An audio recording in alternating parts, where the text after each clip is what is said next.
Closing the books requires you to do a few things. Post adjusting entries, use the income summary account that I'll talk about in a minute, and also understand the difference between permanent accounts and temporary accounts. So, adjusting entry. So let's say it's the end of December and you've got to post an adjusting entry to accrue for payroll that's owed but isn't going to be paid until January. You record wage expense, you credit accrued payroll. It's an adjusting entry. We have lots of adjusting entries that we have to post. So that's step one. Step two is let's understand the difference between permanent and temporary differences. Permanent and temporary accounts. Permanent accounts are balance sheet accounts because the balances carry over from one period to another. So if you have a $400,000 balance at accounts receivable on 12/31, that balance carries over to the next year for accounts receivable. So balance sheet accounts continue, they're permanent.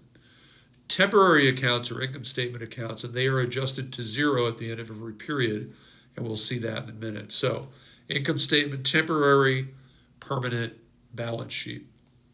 Third thing, let's talk about the income summary. So let's assume that the income statement has $1 million in revenue that's sitting in credits on your trial balance.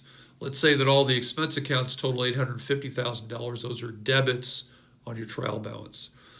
What we're going to do in the income summary is just shift everything to the income summary. So we're going to debit all the revenue accounts and credit the income summary. That takes care of the revenue. We are going to credit the expense accounts and debit the income summary. So now everything's moved over to the income summary. Revenue's all credits, expenses are all debits, and the net difference, which is, in my example, $150,000, is now a credit in the income summary. That's your profit or net income. Net income then gets moved to retained earnings in the income statement.